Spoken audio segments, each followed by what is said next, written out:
shortly. So yeah, for everybody that's just joining today, I'm just going to run through. Hi, Afshin, you okay? I'm just going to run through a quick refresher on the virtual housekeeping, and then we'll get you guys up on the plenary. So for anyone who's just joining today, we've got a few core areas that I'm going to need you to expand and fit into your home screen if possible. The key area being the questions tab. So please look at your screen right now. We've got a slide up for you. The bottom box will give you insight into how to expand the questions tab. That will provide you with a direct line of communication to myself and all the speakers on today's conference. So please get that box opened up for me. And if you can, maybe just drop a quick message in there. We've got about 3 or 4 minutes until the next presentation. So drop a quick message in there just to let me know it's working okay. So just to clarify on that again, everybody, just open the questions box using the guidance on your screen right now. And yeah, say hi. Hi, Blandina. Thank you very much. So we'll just kind of slowly introduce the next speakers today. Thank you, everybody, for joining. That's brilliant. Thank you for clarifying on that. That's great. So next up, we've got one of our core event supporters today, which is Vysiion, and we've got Afshin, Attar, and Clapton, and they're going to be joining us today and giving us a little bit of insight into supporting the response to change the digital transformation journey across the public sector. So good morning, chaps. How are you both? Morning. Thank you. Very good. Good, good. Are you enjoying a bit of the sunshine when you get the chance at all, or have you got any sunshine where you are? It's warming up. Warming up Slowly, slowly. sunny in the southwest for sure. Definitely. It's yeah, it's a welcome sight, I must admit, especially in Manchester. We've usually got great weather for ducks, and that's about it really. So yeah, we're happy up here. But anyway, chaps, I think we're looking good. I can hear you both. We'll get those slides maximised, and yeah, we'll run through. So if you're both ready, then we're ready. Over to you, Peter. Okay, Afshin, if you want to just fold to the first slide. So my name's Peter Clapton, and I'm CEO of Vysiion, part of the Exponential-e group. I'm pleased to provide an introduction to a presentation prepared by Afshin Attar. Ashvin's Exponential-e's Director of Public Sector and Unified Comms. And we split it into 2 halves, the presentation. Afshin is going to bring to life really the concepts that I'm going to share in some opening slides. So if we go to the next slide, please, Afshin. So in this first slide, I've considered technology transformation, sort of under the umbrella of Industry 4.0 and Society 5.0. So if you consider Industry 4.0, which was originally tabled by the German government, and it was intended to identify technology-led initiatives that would advance German industry, sort of encourage innovation, increase efficiency, and obviously drive economic growth and prosperity. So very much industry-centric.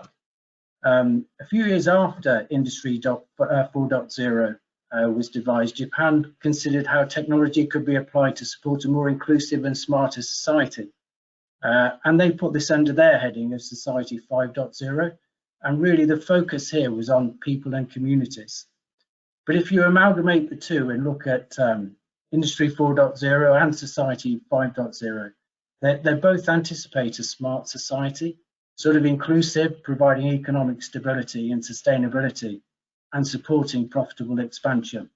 So this is a huge topic, and it forms part really of a larger ESG conversation, which we don't have time for here, of course. So in the context of this presentation, I've captured the expectations, the challenge and transformational opportunities for public sector, and those considered to be part of the UK CNI, which you can see at the bottom, which is sort of CNI is the acronym for Critical National Infrastructure. So if we move to the next slide, please, Afshin. So this all sounds and looks exciting. Really, all we need for a utopian world. And really, if you look at it, is it really as simple as connecting everything, writing some clever code and downloading a smart app onto our phone? Because this slide actually shows an interconnecting world, sort of IoT, real-time data assimilation, allowing better and more informed decisions. So we've assumed really the build of an infrastructure that connects and processes at the edge. It filters and applies data to algorithms and actually drives those smart outcomes we're all looking for. So basically taking an action before we've even realized there was a problem that needed a decision to be made. And if you look deep into the diagram, it shows really integration of industry and society, the convergence of information collected from numerous disparate IoT devices, which are then influencing task-specific data that controls critical systems within utilities, within transport, within factories and offices, and obviously our homes. So a few quick examples just to bring context. If you take a heating system, for example, it's currently controlled by a day and night timer and a basic thermostat arrangement, and this switches the boiler and the pump on and off.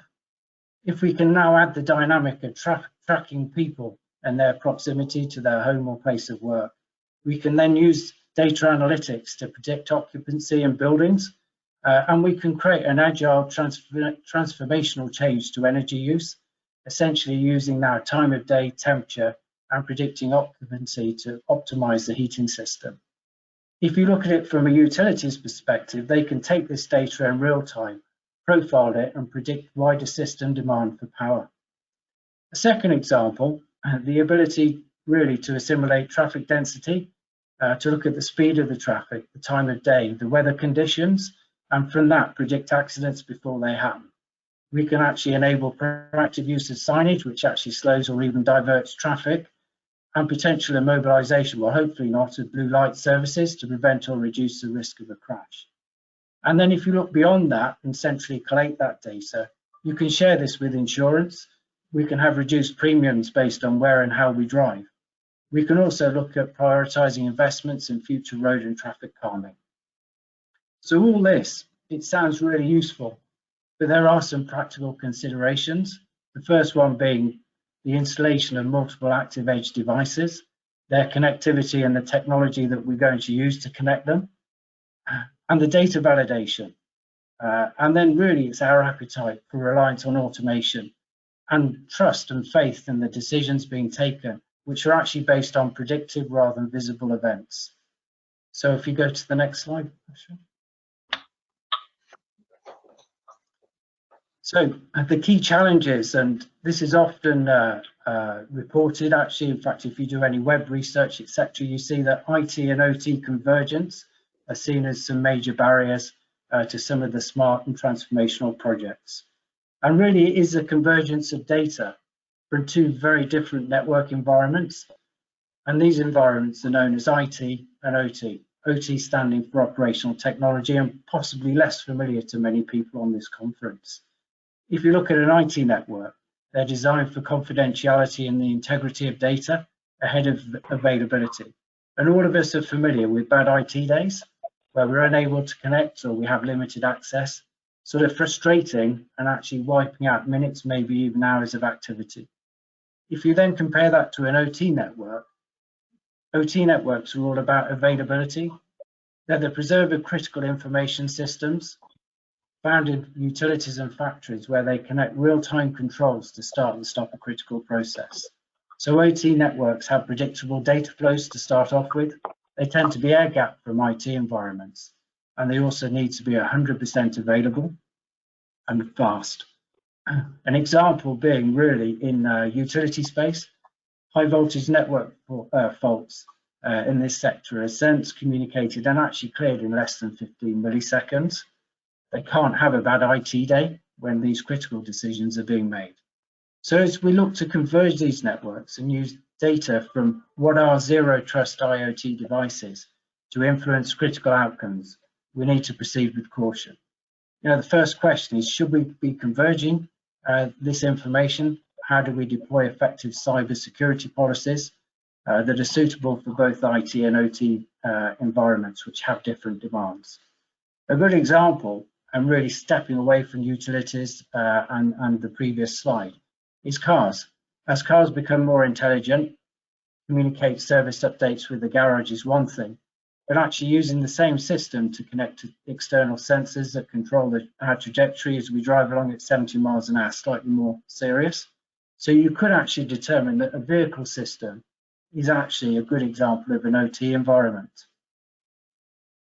So this slide here categorizes three examples: an information system at the top, which actually, as I've highlighted there, could be something to do with travel, leisure. Good example, really being signage telling me my bus is delayed. It's nice to see. It doesn't influence the outcome for the bus. It might influence my decision to decide to walk between bus stops as opposed to hang on and wait for the bus to arrive. The second one is more around system improvement, so efficiency, so a net gain to something that currently is taking place in the community somewhere. And this is where information is collected and used to drive an outcome. It needs to be quick, so you'll need some edge compute to locally collect this data and take some decisions. So a good example, in fact, it was mentioned in the previous presentation, would be traffic lights. So the ability to sense and see traffic flows across the entire city, adjust the phasing of lights to keep traffic moving through those congested zones, and actually monitor the output on other areas of the city where perhaps you've released too much or too little traffic. So this is a hybrid of IT and OT, local and centralized compute. There's some critical decision making in there, but likewise there's some IT collation of information. And then finally at the bottom of my diagram, it's a critical system. It's a real subtle change here. The asset itself is actually doing some monitoring, and it's being monitored and controlled locally.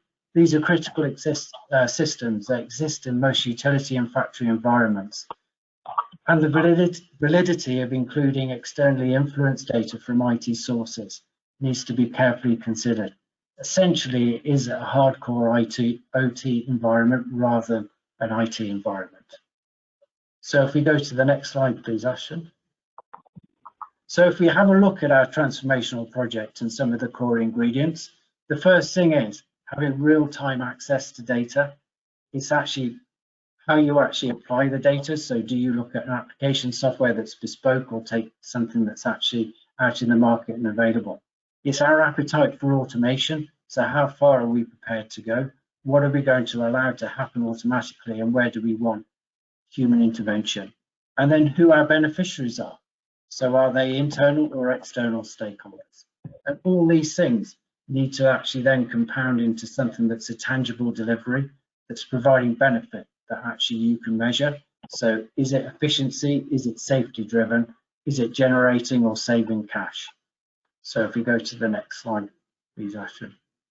So here really is a very simple worked environment. It's not exciting, but what it actually shows is at the bottom of the page, the continuous measurement of water levels in drains and rivers around a city.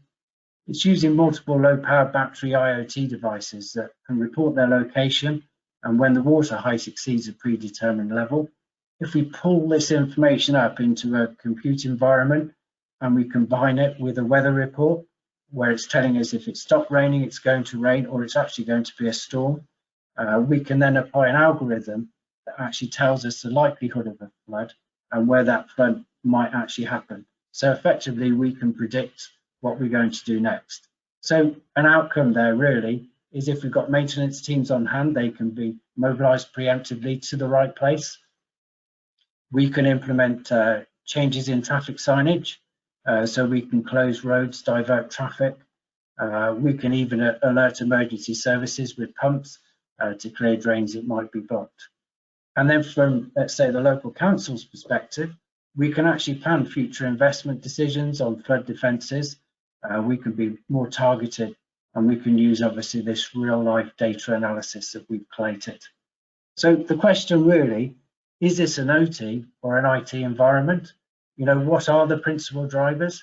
Is it security or the availability of the network infrastructure? Are we just informing, or are we automating a critical system or workflow? And this should be considered on the basis of what would happen if the system failed or there was a cyber attack.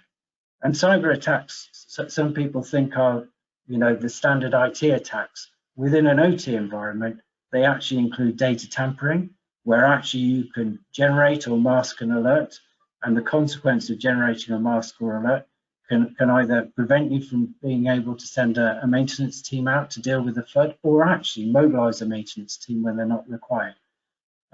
Obviously, these things have to be considered, and the whole value of the scheme could be negated just by a simple cyber attack on that basis. So if we go to the next slide, Afshin, which is a summary. So really, the summary is, what are the components you're going to use at the edge and how are you going to connect them? what are the reliances on third parties, and what's the type of connectivity you need. So again, there's a plethora of technologies here. 5G, 4G implementation everybody's heard about, but some of the low data devices that now can connect using things like 0G, NB-IoT, for example, and BLE. They provide connectivity, but do they provide the right level of security? And then who are the beneficiaries, as I've said before, and what actually is the target? What are you trying to achieve from the for the scheme? So some of these elements of digital transformation are evolutionary and some are revolution. But ultimately, we need a robust plan. We need to know what the tangible objectives are. And of course, we need a quantifiable outcome as well. So these are big subjects, and obviously I'll rattle through at pace. I think it's 8 to 10 minutes we've been allowed. But I would like now to hand over to Afshin, who's going to trot you through sort of putting some of the points I've raised into context. Thank you, Afshin.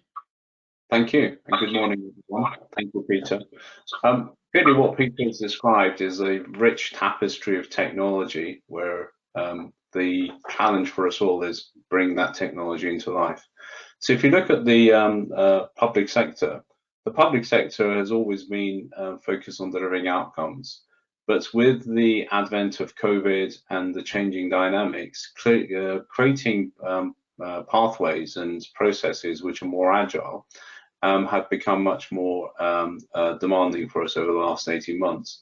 And fundamentally, all of this needs to be done more efficiently and be done in the context of best value. So that's a challenge which has been with us for a while, but I think has been accelerated over the last 18 months. So I'll be giving you describing a few examples where we've helped the health service in meeting some of these challenges. But really, before we go there, is to try to understand why transformation is happening. If you look at the heart of the day-to-day operations, citizens are very much demanding a different experience. Their experience of consuming technology in relation to day-to-day life, if they go to a bank or if they go to a retail environment, is really changing mindsets. The demographics is changing. The demography is lending itself to better use of technology. But really, to support that engagement, we need to support the staff within our respective organizations to enable them to bring about that change.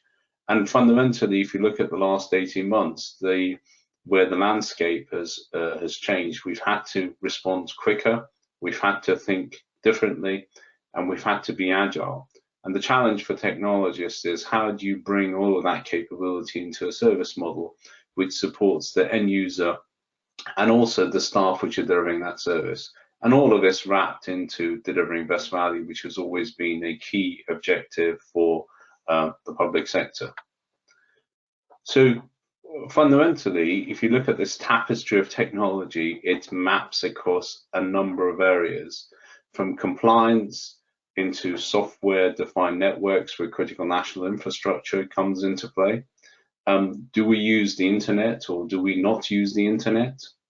The distributed workforce comes into play over the last 18 months. Most organizations have moved to a distributed workforce working from home environment, which has really redefined operational processes. And then what you have is you have this digital transformation, which is application-based technologies coming into play to deliver the outcomes, but more importantly, the use of cloud-based services, which brings other aspects of resilience, assurance into play. So really what we're saying is we have a very complex set of technologies available to us in this toolkit, and really mapping that into outcomes, into respective verticals or industries. And in the case of public sector, I'll be talking about health, is an interesting proposition that we have an opportunity to embrace. So the first example is how we've really connected and protected 52 health authorities across London. We span across Northwest, Southwest and Southeast London, and we connect 52 health authorities. really what that means is it gives them a resilient, assured infrastructure to access health and social care networks, really fundamentally supporting the access of patient records. And also it's a infrastructure which allows these authorities to consume remote access services. And more importantly, over the last 18 months, unified communications has been a key need, and telephony has been the key driver for that. So one example is in Southeast London, where we've supported Southeast London over the last 12 months to connect 206 GP sites into a cloud-based telephony system. Really, that came about as a result of COVID-19, where patients could not visit GPs. The GPs had to field the calls. They had to assess the criticality of the patients and then direct them to remote centers for treatment. So effectively, it's really enabling the clinical workers and key workers to be able to receive calls, but more importantly, to be able to communicate in a cloud-based environment. And all of this was done in the span of 3 weeks across the 206 GP sites, which covered 5,000 users. So that's the first example. And this area of coverage, if you think about it, really serves circa 6 million patients on an annualized basis. So it's quite critical in the nature of the operations. The second example I wanted to talk about is how we worked with NHS England and the prison service. So there is a requirement to provide telemedicine into 130 locations, which covers prisons, young offender institutes, and children secure homes. This really started pre-COVID with an objective of minimizing prison transport and delivery of healthcare accessibility in a assured way in a prison environment, which fundamentally was bringing savings, but more importantly could sort of remove some of the security risks of transporting prisoners. But what this translated is that with the advent of COVID, which is a unknown dynamic that we've all had to deal with, is that there was a risk of moving patients from prisons into environments which could cause infection. And if you have an infection in a confined environment, which is a prison, that could be very disastrous. So in real terms, we've moved or helped NHS England deliver healthcare into the prison environment other than taking the prisoner out of the prison environment to the healthcare environment, which not only brings efficiencies, but also supports the agile way of working with that we've all had to deal with over the last 18 months. The last example I was going to talk about is where we've supported the West Yorkshire Association Acute Trust. This is in a hospital environment led by Leeds Teaching Hospital. In real terms, what we've done is we've provided a secure cloud-based resilient infrastructure to support the delivery of an application named Omnicell, which is a predictive analytical pharmaceutical data set, which helps deliver better patient outcomes. Or more importantly, it's cheaper, faster, quicker, and actually it's in a cloud-based environment. So we've helped the deployment of this, and again, all of this is done in a assured, approved, compliant manner, which is the guiding principles or the bedrock of our health service, which has come in to play. So this is again critical national infrastructure use, applications use, and delivery of a managed service into this environment. So if we go into the summary slide, as I touched upon in the opening, there are many technologies.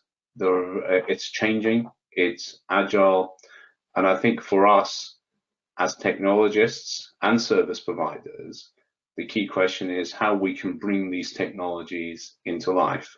And really the touch points that we see fundamentally, as I mentioned, I think the most important aspect of that is serving citizens, serving staff, but I think it's agility. What we've seen is agility and the needs for innovation has really come to light as we've all dealt with the changing times in dealing with COVID. And I think it's redefined pathways, and it supports about a different way of thinking. The challenge for us now is, how do we not lose that momentum? How do we embrace this change? How we become much more agile in the way that we run our day-to-day businesses. Thank you for the opportunity. I think at this point we go to Q&A.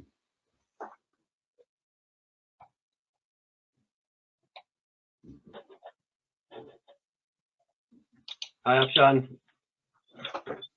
Hi. Thank you very much for the presentation. Absolutely brilliant. We're just going to put a quick quick poll up on the screen now, the delegates. So please get involved in that, and then we'll run through some questions. So we'll just keep that poll up on the screen, and I will start the questions through. So Afshin, you mentioned obviously, well, it's not you mentioned, but it's quite obvious that obviously citizens' demands are forever changing really at the moment. So how does Vysiion kind of keep up with that ever-changing dynamic and demographic really? How do you kind of keep your finger on the pulse, as it were? I think it's really understanding the desired outcomes. What I would say is what we need to do as technologists is maybe try to understand what the desired outcomes are from an entity or an authority perspective. And if we work from that and then bring the capabilities and the know-how that we have as experts in meeting those changes, that supports it. And I guess I refer to COVID many times. The COVID environment has really forced us all to think differently. We've done things differently. We've made things happen much quicker in all environments. If you look at the health service, you know, remote working, telephone consultations was somewhat, I think, talked about and not embraced. And if all of us try to reach out to a GP today, the first point of contact is through a telephone consultation. So for us, it's really not losing that momentum. It's embracing that momentum, but embracing that momentum at a time where we're not under operational stress. You could argue we all were under operational stress when this was happening. The question for us is, can we keep that momentum and embrace that way of thinking when we're not under operational stress, and learn from what the experience is that we've gained, which could deliver better outcomes for us all. Yeah, I mean, that's been a resounding theme across a lot of our recent conferences. It's just the actual fear of returning back to the processes that were kind of pre-COVID, really. So yeah, interesting to hear that, really. So we've got, I think it's a question through from Krishnan, which is it says how we plan for dynamic collaboration needs across the government organisations, but we'll round it up to how do they plan for dynamic collaboration needs across government organisations, Afshin?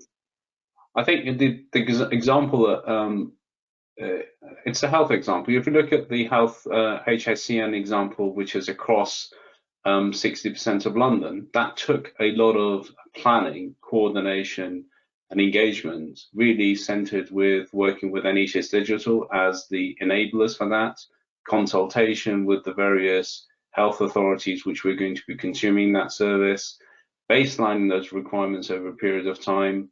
Then actually, you know, coming back to best value, it's the whole of this engagement went through a very large procurement exercise. So the collaboration, the baselining started there. And I can tell you, when we went live, the requirements that were originally set out all changed. Because, you know, when you engage with so many entities over time, a long period of time, your requirements naturally change. And I think what were the opportunity and the challenge was for us was to sort of, I would say, change the wheels on a car whilst you're moving at very fast pace. So we deployed agile teams. We got into the operational teams. We tried to understand what their objectives were, and then made recommendations around how we could deliver those operational outcomes under normal circumstances. But in the COVID environment, the collaboration was amazing, you know, because we were all hit, be it the authorities, be it the centre, be it the service provider. We were all hit with a challenge, and I think people were storming, thinking, collaborating, thinking of creative ideas, because all of us were focused on serving the nation, serving the NHS, serving the NHS at a time of need. Really brought that pride, that sense of pride out in us. And I was really amazed around the amount of collaboration. So, as I said before, what we need to do is we need to bottle that enthusiasm, we need to bottle that learning, and make sure that we continue with that learning at a time that we come out of COVID and learn from that agility that has gained a lot of momentum over the last 18 months. Absolutely brilliant. Well, Afshin, thank you so much for joining us today. We'll just invite delegates to continue the conversation with the team via the handouts PDF. We've got a hyperlink straight through to the team over there, so you can speak to both Afshin and Peter directly. So Afshin, thank you again for joining us today, and take care and try and get out in that sun if you can. Thank you. Take care, Afshin. Thank you. Right, everybody. Thank you.